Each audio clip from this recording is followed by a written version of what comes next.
Hey, Thank Donald, how are you? well, thank you. I don't know if I got that all right, but I tried my best. But WPFW LoveThology, how long have you been doing the show? It's 8 years now. Just eight Oh, years in May. yeah, yeah. And what inspired you? I don't know if people have heard it. I love Wednesday nights. I mean, that's what they call hump day. You know, you've been working hard Monday and Tuesday, trying to get through the week. And this is a great, I don't know, moment in time. What, 3 hours? 2 hours, 8 to 10, 2 hours. Wednesday Yeah, nights. right. So Well, where did Loveology come from? it came from the heart. you know, um, I have been close to music all of my life, growing up in one of the music centers in the United States, Philadelphia. And so coming up in Philly, of course, being exposed to uh, Gamble and Huff at an early age, as well as the Motown sound, and just having an ear for music, which graduated when I went to Howard to um, jazz with people like Freddie Hubbard, Herbie Hancock, coupled with the backdrop of Gil Scott Heron and um, the Dr. Donald Byrd and Roberta Flack. And the jazz scene wasn't so strong, Denise, as until as I was introduced to it. But then it ultimately connected me to the music, the timeless jazz. Music of my mother and my father, Johnny Hartman, John Coltrane, even Johnny Mathis. And so it became kind of an eclectic thing to listen and to hear music. And then I realized in our community, there's so much beautiful music that we don't listen to. I mean, you could be in a doctor's office, in a restaurant, on an elevator, and there's music that's constantly in our lives. And I said, well, wait a minute. We have a universe, a collection of just the most incredible timeless music with timeless musicians and artists and arrangements. I want to underscore the arrangements because the arrangements are incredible. People think about R&B and they say, well, R&B and jazz are two different worlds, but R&B emerged from jazz and the instrumentation. And then if you listen to it, the instrumentation is almost like first cousins. You can listen to the horns, you can listen to the guitars, the bass, the drums, but the music is a special thing. So I'd been in the music scene listening, and I started years ago. I would make CDs, and people would ask for my CDs or make me music, make me Oh, music. I think I remember that, Donald. So everybody in town was getting my CDs, and then, I had a close relationship with WPFW legally, in terms of providing legal advice, and uh, I was talking to them about doing the show. Then I did a host show for an hour, and the opportunity came, and they asked me, would I like to do a show? And I said, yes. I gave them my CDs, and they said, okay, well, listen, we like your music, and Wednesday we can do the show. They slotted, and they said, what do you want to call it? I couldn't call you to get a name,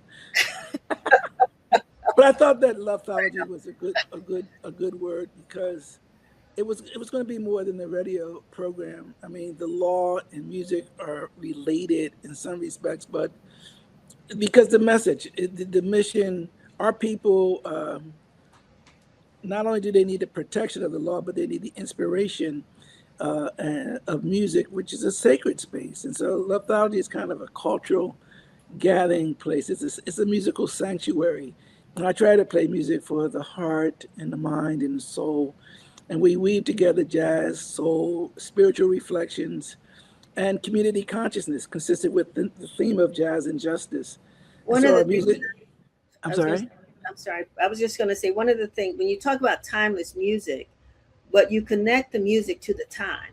You know what I'm Yes, saying? So if it could be, of course, Valentine's Day, but there are other historic moments in our history and culture where you will put songs together, um, that folks may not have even thought were related to that period. So it's timeless, but timely as well. yes, it is. It's true. We did a tribute to Billie Holiday and Paul Robeson, for example. I Right. mean, we've done. different tributes and different themes. But the music is, easy on the ear. We have so much noise outside of our windows, and so it's a special place where you can go. And sometimes it may be, I call R&B Baz because of its relationship to jazz. And so we may play Baz or jazz, and our people, our listeners, it's nothing like. And I, as a lawyer, it may sound strange, but as someone who's bringing music through the airwaves, there's nothing like an acoustic treasure, a song that touches someone. And music is a vibration. And so it can connect to a vibration within your spirit. I have had so many people over the 8 years, I've done probably 50 shows a year.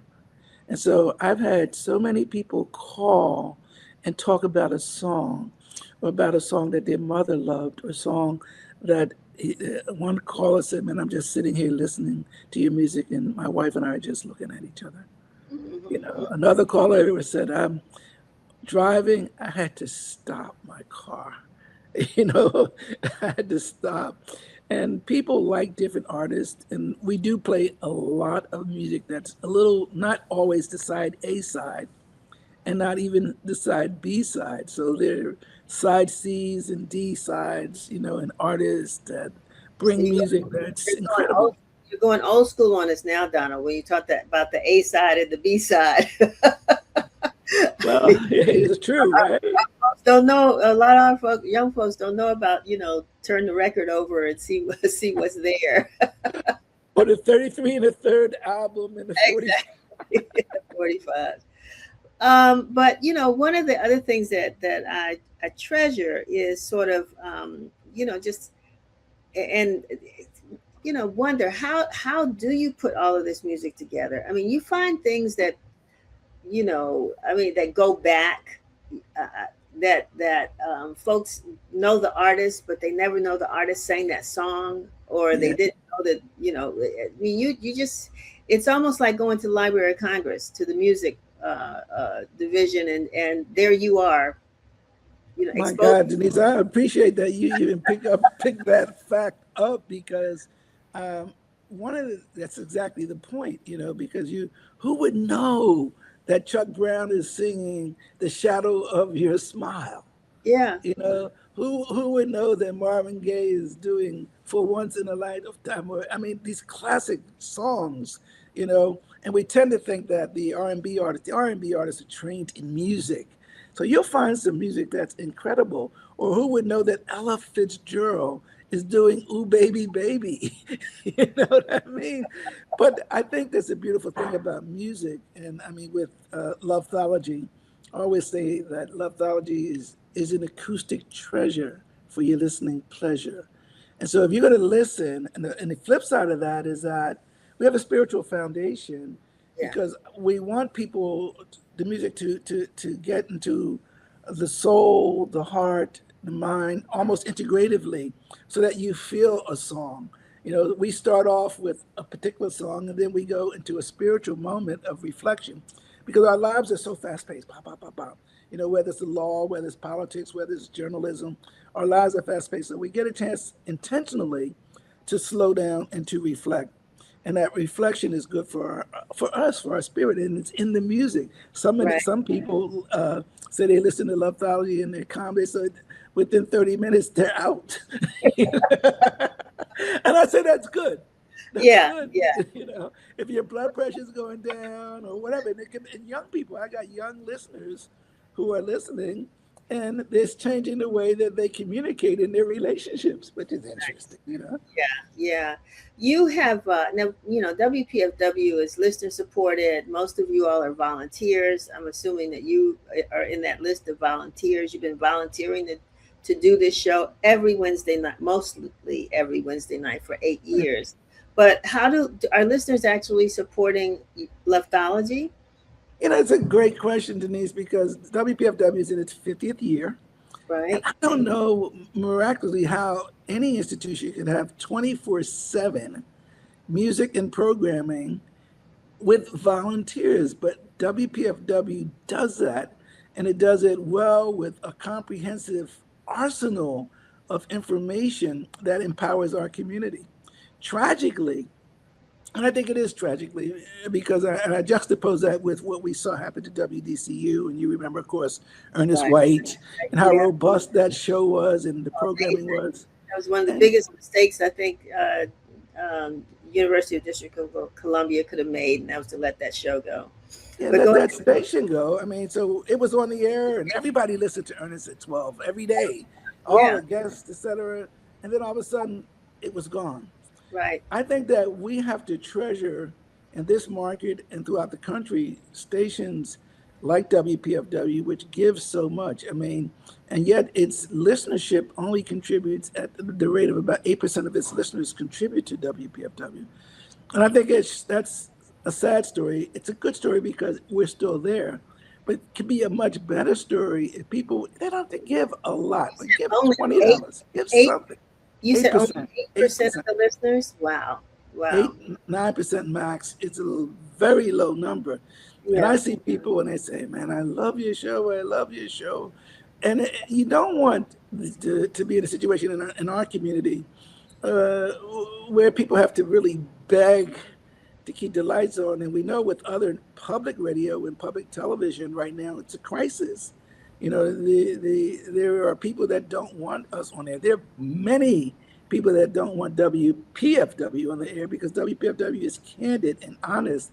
Even on LoveThology, we're talking about empowering our community. We're talking Right. about issues and bringing guests on from time to time. We're talking about how we think, what's happening with our health, what's happening with our children, you know, and the ranges of issues that affect our community. So it's important to support it. But we are also talking global issues. And even with LoveThology, we're Yeah. playing music from Cuba, playing unbelievable music from Cuba, Yeah. unbelievable music from South Africa, unbelievable music from Brazil, even Kenya and other places, because we want to connect to the diaspora, because our heart and soul is not merely as Americans of African descent, but there's a global diaspora with a rich culture, and we connect to them, and it's a beautiful thing, and the most incredible music. Denise, as much law, and I've been practicing law for 48 years, but Whoa. as Me much too. as I can be involved in all the insanity of some of the civil litigation that we're in against in all kind of situations, there's nothing like beautiful music and then bringing it and sharing it with an audience. It's a phenomenal experience. I want to, I brought you or invited you to talk about music, but I can't miss the opportunity to talk about the other treasure that you've given to the community with teaching or preparing folks who want to become lawyers with the institute that you've created. Talk a little bit about, and that's been going on for several years. I mean, you're a man who works all day in the courtroom and then serves the community in a lot of different ways. But talk about, is it the Thurgood It's Marshall? all good. It's Charles Hamilton Houston Charles Hamilton Houston, right? Law School Preparation Program. Right, right. How's it going? And tell It's us a going little bit. well. In fact, I'm teaching this week in the evenings. Our program is a summer program. It's 7 weeks, and it's an introduction. We prepare students who are going to law school. As you know, I'm from Philadelphia, and I'm a first-generation lawyer. But when I went to law school, I realized that we have to do better to prepare our students. So when I finished law school, uh, and I was in graduate law school here at Georgetown, I began to do a tutorial for Howard students who were going to law school, but in 1980, we formalized it. So since 1980, Dean Bellamy over at Georgetown has been partnering with me to do the Charles Hamilton Houston prep program. It's an incredible program. This is my fifth, today will be my fourth night. The classes are 6:30 to 9:30, but let me tell you what it's done. Since 1980, we've graduated over 600 students from CHH, as we call it, named, of course, affectionately after the late Charles Hamilton Houston, an attorney here, DC based, who was former dean at Howard's Law School, mentor to many lawyers, but a lawyer who championed the civil rights litigation leading up to Brown. And so our program is named after him because he understood the role of law to our empowerment struggle, particularly in areas of education. So our program is 7 weeks. We've graduated over 600 students who've gone to over 60 law schools: Howard, Harvard, Stanford, Virginia, Georgetown, American, Texas Southern, and the like. It's an incredible experience. The 7-week program includes introduction to the study of law, torts, civil procedure, contracts, legal research. The students take 3 exams. They argue and write. They write and argue an appellate brief. And the winners of our appellate brief competition argue in the D.C. Court of Appeals before a panel of judges before they go to law school. So we do a lot to prepare them. The beautiful thing about it is that we don't make money doing it.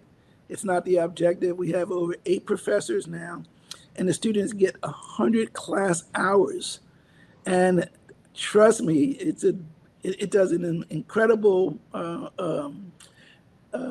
amount. It is an incredible contribution that we give to the students, and they're much better prepared when they go to law school, which means they're going to have a much more successful legal education career, and it's going to also inform their professional career. And one of the things I like to say as we complete this first week, the first reported case, and you're a lawyer, so you understand, is the reported Scott v. Sanford, Dred Scott v. Sanford case from 1857, United States Supreme Court. And I like to tell people it's Dred and Harriet Scott. Oh. And it's an interesting case. It's a seminal case. But our students get that foundationally. A lot of people think it's because of the racial dynamics, but it's also a great teaching case because it involves state courts, it involves federal courts, it involves the movement between in these courts, the flow in these courts, the appellate consideration and the reversals, and then what we know culminated in Justice Taney's horrific, horrible 1857 Supreme Court case where he not only said that the no rights that the Constitution was bound to respect, but that that people of African descent were enslaved for their own benefit. Donald, I hate to cut you off, but that's a great segue to a Juneteenth conversation. But the work that you're putting in is still a connection to the love that you give to the community, and that LoveThology theme that you do on Wednesday nights, and that you're doing every night with the students that you're working with. So I just wanted to have this opportunity to talk to you about, the balancing act that you're doing with, music and soothing the mind, and also preparing people for their legal careers. I wish I had it when I was on my way to law school. I appreciate it. Well, we are completing now our 47th consecutive summer law program. Wow. Yeah, amazing. Congratulations. Thank you. I want to again thank you for being with us. Anything you want to share about LoveThology quickly before we go? You got a program, something? What's coming up next week? Anything special?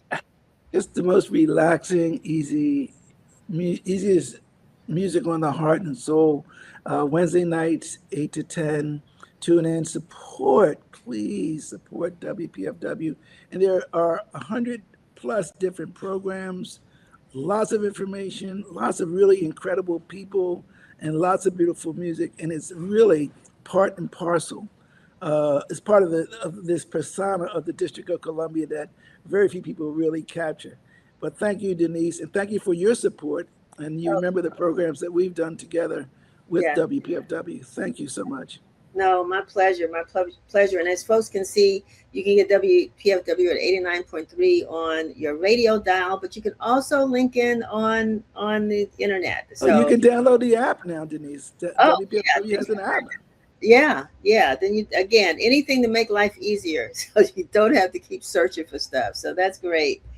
Donald, thank you so very much for being with us. Thank you. Godspeed. All right. Same to you. Bye. Bye-bye. Where did you